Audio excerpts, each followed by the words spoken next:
You think they've moved on. They're distant, cold, unreadable. But here's the truth. The silence isn't empty. It's full of everything they don't know how to say. Avoidantly attached people don't miss you in the way most do.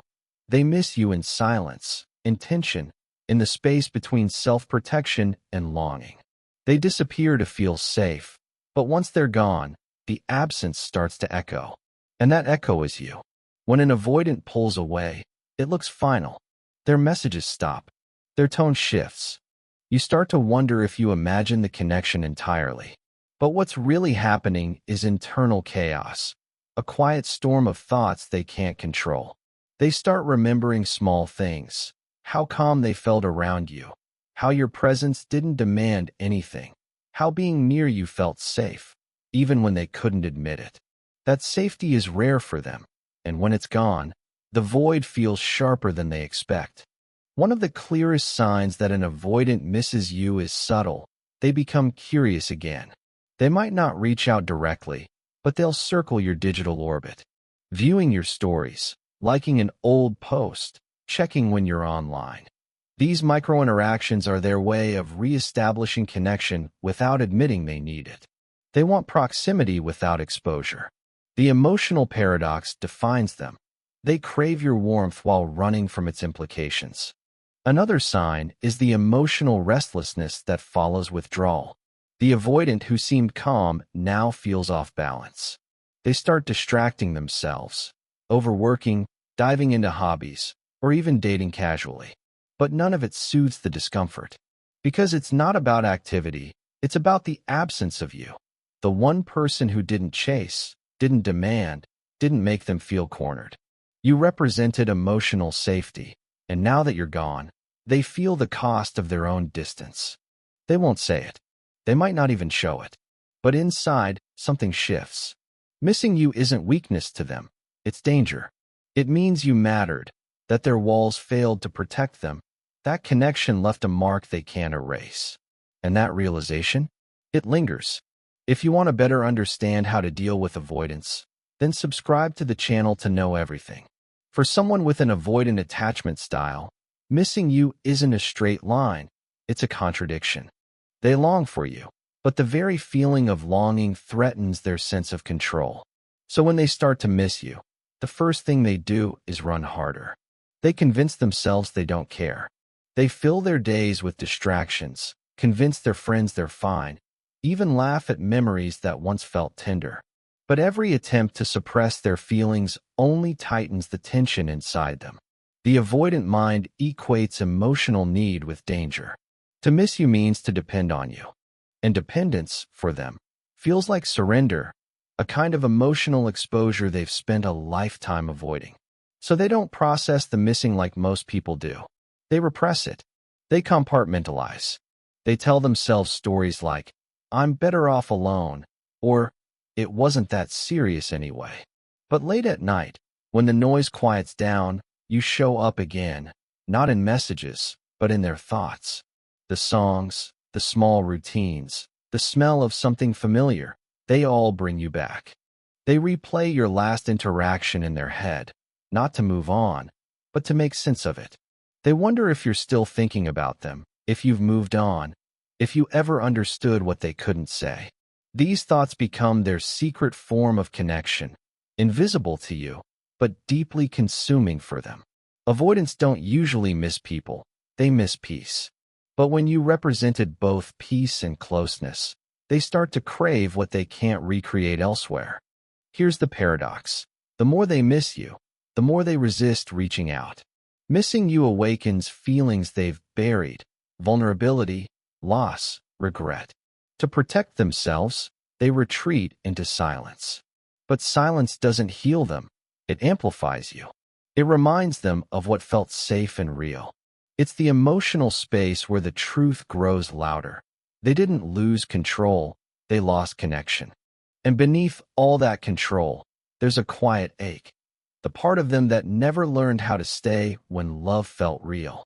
Avoidants don't show missing you through words, they show it through patterns. Subtle, inconsistent, often confusing ones. They might reappear suddenly after weeks of silence, sending a neutral message. Hey, how have you been? As if nothing happened. It's not casual. It's a test. They're gauging the emotional temperature, checking if the door is still open without having to risk vulnerability. To them, directness feels dangerous, so they rely on neutral contact as a shield against rejection. Sometimes, though, they don't reach out at all.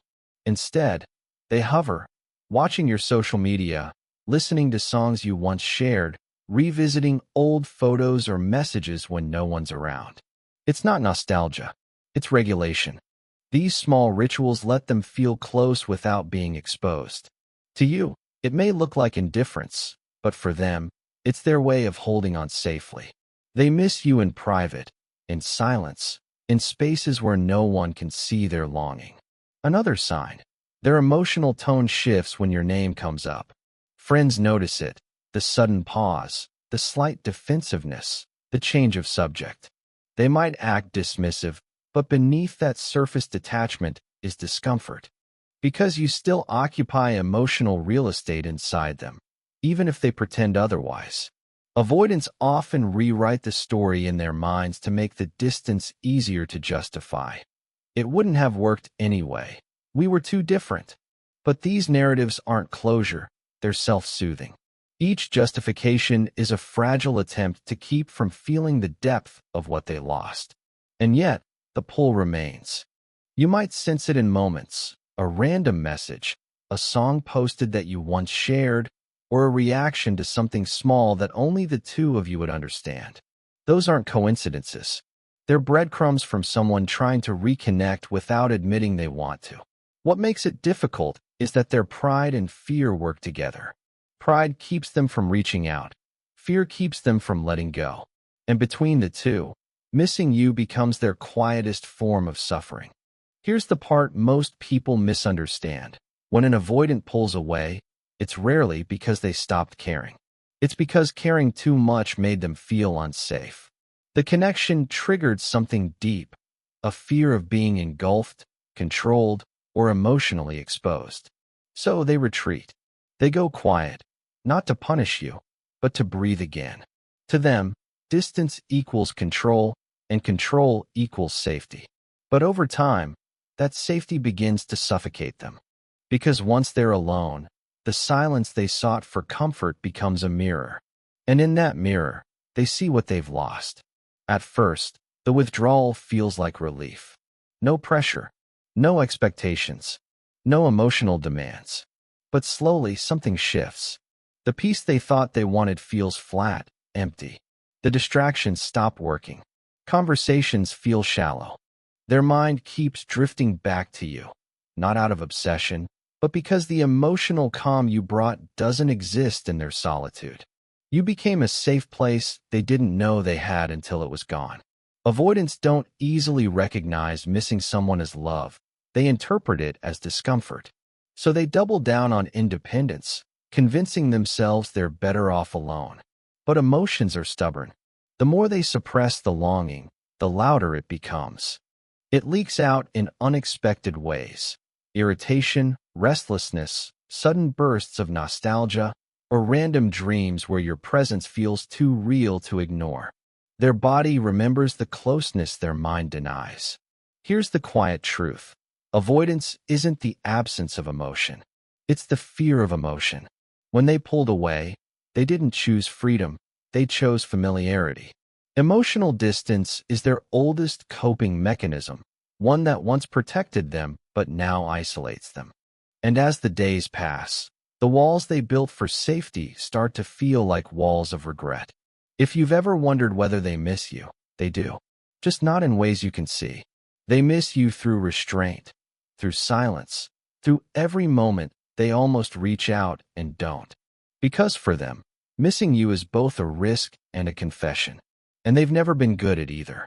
There's always a moment, quiet, sudden, and heavy, when the avoidant realizes they didn't just lose someone, they lost you. It doesn't happen right after the breakup or during the silence. It happens later, when life feels still and they start to notice the difference between solitude and loneliness.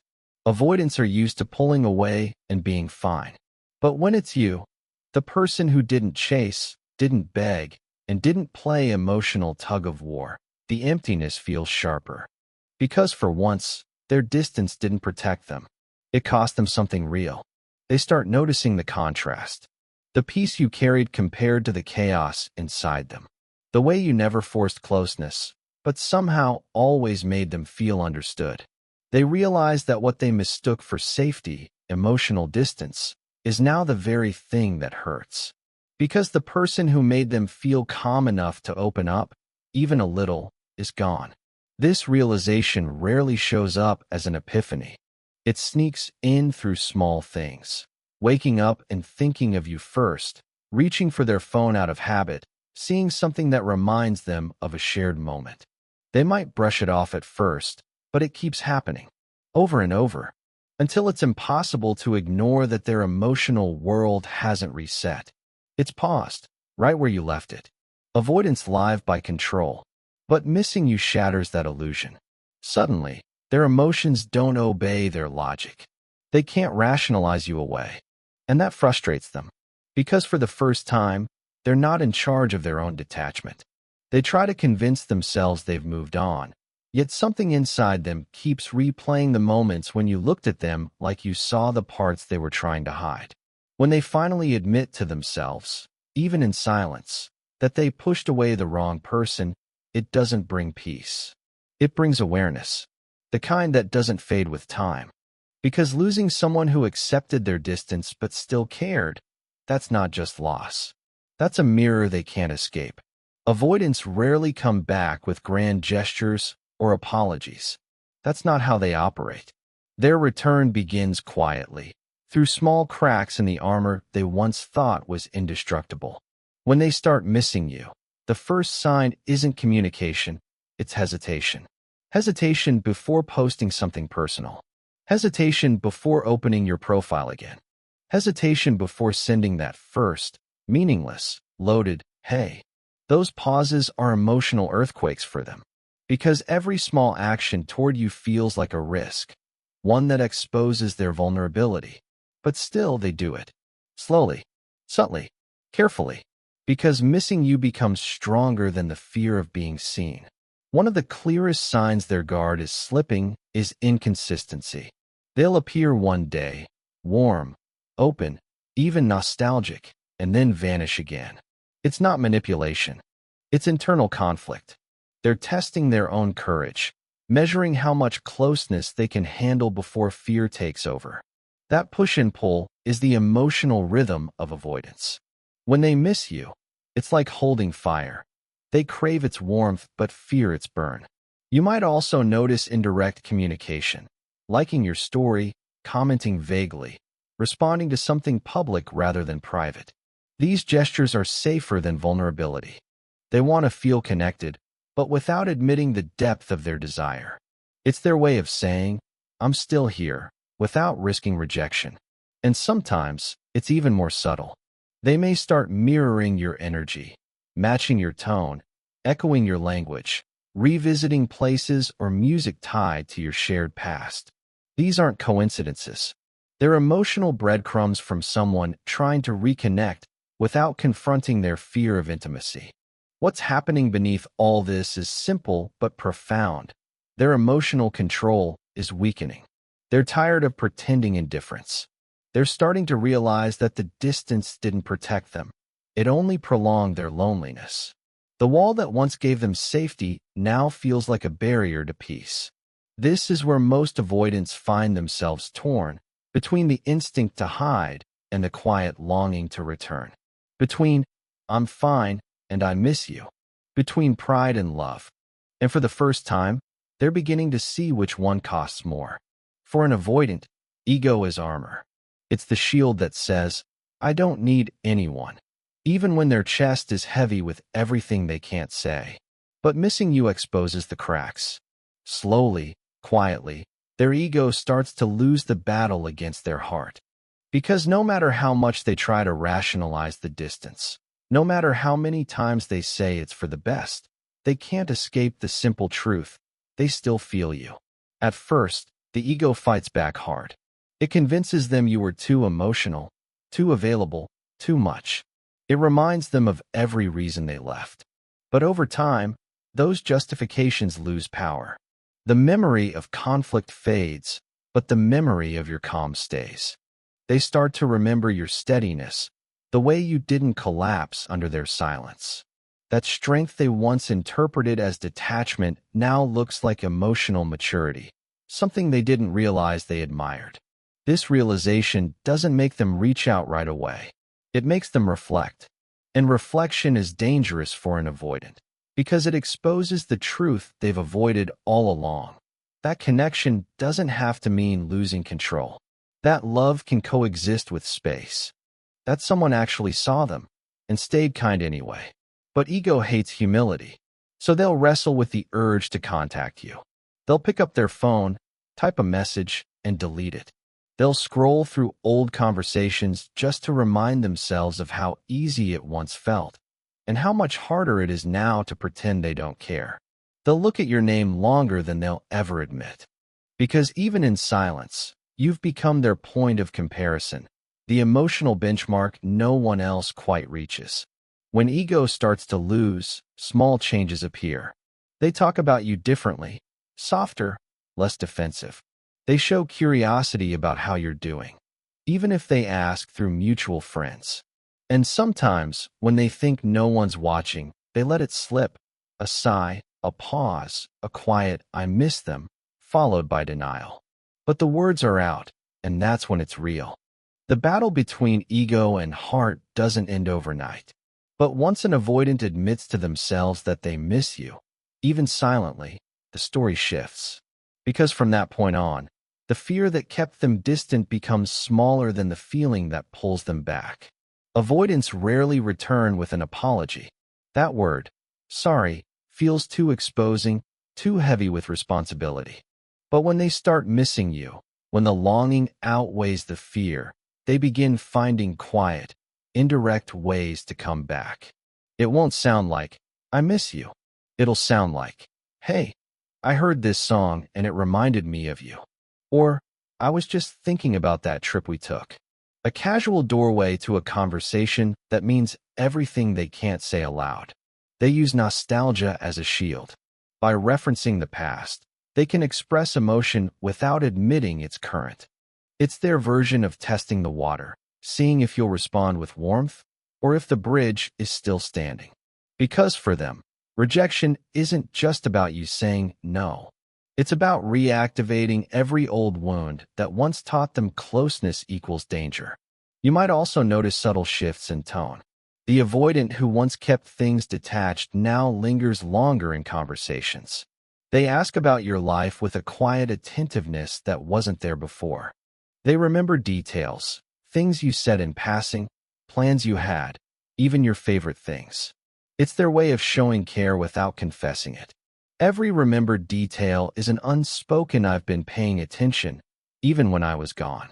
Sometimes, they'll offer practical gestures instead of emotional ones. Fixing something for you, checking in when you're sick, or helping in small, meaningful ways. Avoidants often express remorse through action rather than words. Their way of saying sorry is to show up, quietly, inconsistently, but sincerely. Still, their fear lingers. You might sense hesitation, mixed signals, emotional half-steps. That's because they're still negotiating with their old patterns, the part that wants closeness and the part that fears it. Missing you didn't erase their avoidant instincts, it only softened them. The most revealing moment is when they start to mirror your emotional energy again. They adapt to your tone, your rhythm, your openness. It's not manipulation. It's their attempt to rebuild safety, to reconnect in a way that doesn't feel like surrender. Because if they can come back without having to confess weakness, it feels survivable to them. And even if they never say it directly, every message, every just checking in, every memory they bring up, it's their quiet confession, "I shouldn't have let you go." When an avoidant starts to miss you deeply, their silence becomes its own language. Every pause, every hesitation, every unfinished message is heavy with everything they're not ready to admit out loud. They don't say, "I miss you," because those three words mean surrender, and surrender means vulnerability. But silence has a weight of its own, and it starts to speak for them. You'll feel it before you see it. The tension in the way they look at you if you cross paths again, a mix of regret and curiosity. The way their guard softens for a second before they tighten it again. Avoidants live inside contradictions. They want to be close, but closeness feels like exposure. They want to speak, but honesty feels dangerous. So instead, they linger, hover, stay near enough to feel your presence, but far enough to feel in control. Sometimes their silence shows up as restraint, wanting to reach out, but not doing it. Sometimes it's through questions that sound casual, but carry emotional subtext, like, "Are you seeing anyone these days?" Or, "You seem different lately." What they're really asking is, "Do I still matter?" But they can't bring themselves to say it. Missing you has humbled them, but pride and fear still guard the door. Their silence may also hide small acts of care.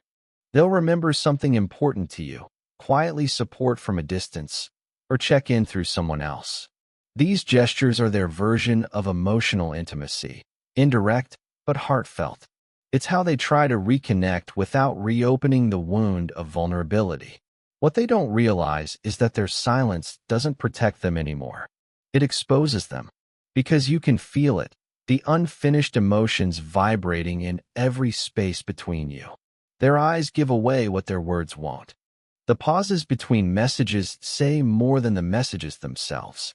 Missing you, for them, becomes an internal confession, a truth that keeps resurfacing no matter how hard they try to bury it.